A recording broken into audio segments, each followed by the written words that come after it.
Sore. Gimana Ibu kabarnya hari ini? Baik. Adek gimana kabarnya? Baik. Baru pulang sekolah ya? Iya. Jadi Ibu kembali lagi ya bersama saya, Yesenia, mahasiswa keperawatan dari Universitas Pendidikan Indonesia. Jadi untuk kunjungan kedua kali ini, sesuai janji kemarin, saya akan melakukan intervensi yang kedua kalinya.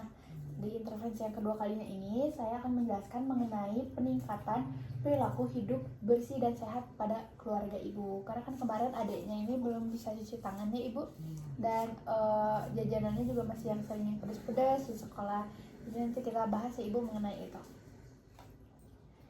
Untuk waktunya mungkin sekitar 5 menit sampai 10 menit kurang lebih. Apakah Ibu bersedia? Iya, bersedia. Kita mulai ya Bu. Nah, apa sih itu PHBS? Jadi PHBS itu singkatan dari perilaku hidup bersih dan sehat. Nah, adalah kebiasaan sehari-hari untuk menjaga tubuh tetap sehat, bersih, dan terhindar dari penyakit.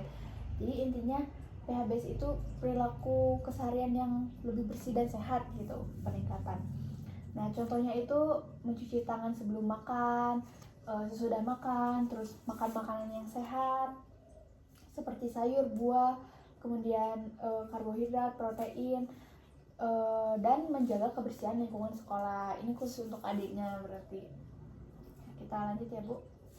Nah, mengapa PHBS itu penting? Yang pertama itu agar tidak mudah sakit. Sudah pasti ya Ibu, ketika kita menjaga kebersihan kita, otomatis kita juga terhindar dari kuman dan bakteri penyebab penyakit. Terus yang kedua itu agar tubuh tetap kuat dan aktif, seperti bisa melakukan olahraga gitu ya Ibu. Terus yang ketiga itu agar belajar lebih fokus. Ini untuk adiknya mungkin ya. Jadi ketika nutrisinya terpenuhi, otomatis adiknya juga bisa belajar dengan fokus gitu ya di sekolahnya. Terus agar lingkungan sekolah nyaman dan bersih. Lanjut, ini menjaga kesehatan diri. Gimana sih caranya kita menjaga kesehatan diri? Itu yang pertama, mandi 2 kali sehari. Sudah mandi 2 kali sehari kan ya? Ya. Terus sikat gigi pagi dan malam hari. Meskipun sikat giginya 2 kali sehari, tapi diusahakan malam sebelum tidur itu gosok gigi terlebih dahulu. Terus gunakan pakaian yang bersih. Ibu rutin mencuci baju kan ya sendiri ya? Iya. Terus potong kuku secara rutin. Biasanya adiknya potong kuku berapa kali sebulan misalkan? Seminggu sekali. Seminggu sekali ya dibersihkan. Terus ganti masker bila kotor jika memakai. Kalau Ibu pakai masker keluar, biasanya langsung diganti apa gimana? Diganti. Langsung diganti ya. Nah, selanjutnya ini ada makanan dan jajanan yang sehat untuk anak sekolah. Ini mungkin untuk adiknya dan Ibu juga bisa memperhatikan gitu ya untuk makanan-makanannya ke depannya. Nih, yang pertama itu makanan yang boleh dikonsumsi atau dianjurkan. Yang pertama itu ada buah segar seperti apel, pisang, dan pepaya untuk mineral di dalam tubuh, untuk melancarkan pencernaan juga. Dan buah-buahan juga kan kayak dengan vitaminnya Ibu. Terus ada roti isi atau telur. Ini bisa untuk pengganti karbohidrat, dan telurnya itu untuk pelengkap proteinnya. Terus ada susu UHT atau air putih. Nah, selain misalkan anaknya udah fokus minum air putih aja ya Bu. Nah, karena mungkin anaknya masih dalam tahap tumbuh kembang, juga bisa didukung sama susu gitu. Tapi kalau minum susu juga jangan lupa sama air putih. Nah, terus ada jagung rebus dan kacang rebus, serta snack sehat seperti biskuit gandum. Nah, terus ini ada makanan yang tidak boleh dikonsumsi atau tidak dianjurkan gitu, tidak boleh banyak-banyak. Makanan yang warnanya itu mencolok, takutnya kan pakai pewarna yang gak baik ya Ibu, bukan pewarna makanan. Terus gorengan dengan minyak yang hitam. Nanti ada bisa lihat misalkan kalau gorengannya minyaknya udah hitam, berarti boleh dihindari gitu ya untuk dibeli. Terus ada sosis atau bakso tusuk, tidak jelas kualitasnya. Terus minuman manis berlebihan kayak minuman cup itu harus dikurang-kurangin. Terus ciki dan snack yang tinggi MSG atau terlalu gurih gitu. Terus, nah ini ada tipsnya untuk adik, bisa pilih jajanan dari tempat yang bersih. Udah bisa kelihatan ya, udah bisa membedakan tempat yang bersih dan tidak. Terus cuci tangan sebelum makan, sudah bisa belum? Belum ya? Iya. kemarin belum ya yang 6 langkah itu. Nah, lebih baik bawa bekal dan minum sendiri dari rumah ya Bu. Terus jangan jajan sembarangan. Nah ini untuk 6 langkah mencuci tangan. Ini juga ada posternya, ada cara-caranya.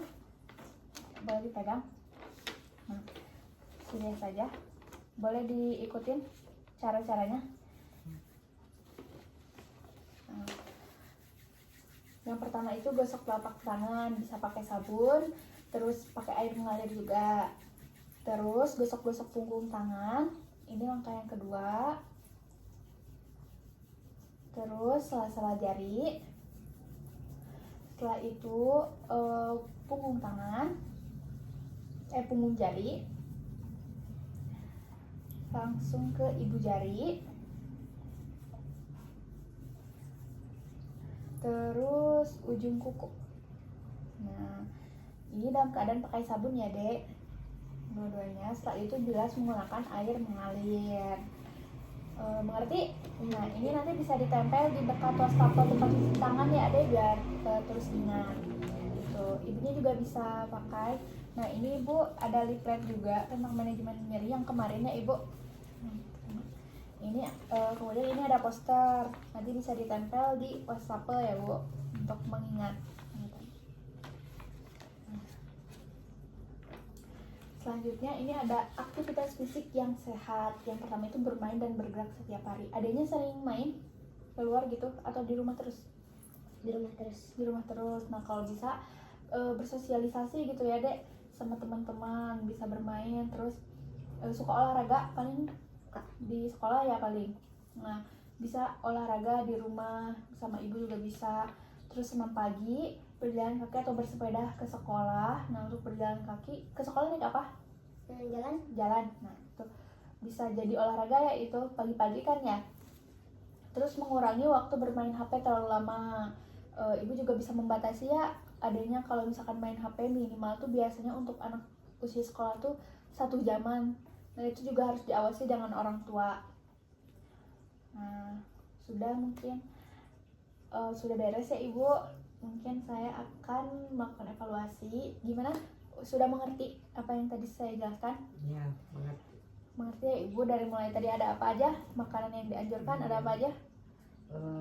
Buah-buahan, ya sayur.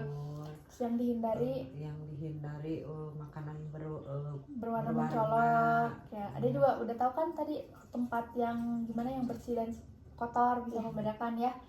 Terus yang minyak goreng itu, goreng yang udah hitam. Iya. Nah, seperti itu ya Ibu, berarti sudah tahu ya. Nah, kemudian mungkin Adek mau nggak untuk melakukan 6 langkah cuci tangan ini di rumah nanti? Dilakuinnya setiap apa cuci tangan? Setiap makan sama setelah makan. Ya, betul ya, sudah mengerti berarti. Oke, kalau begitu mungkin informasi yang tadi saya sampaikan sudah selesai untuk hari ini. Dan intervensinya juga sudah 2 kali, berarti sudah selesai. Ibu, saya ingin mengucapkan terima kasih banyak karena Ibu telah membantu saya untuk mengerjakan tugas juga. Semoga informasi yang kemarin dan sekarang saya sampaikan itu bisa bermanfaat untuk keluarga Ibu dan bisa menjadi lebih baik ya Ibu. Mungkin saya pamit. Wassalamualaikum warahmatullahi wabarakatuh. Waalaikumsalam warahmatullahi wabarakatuh.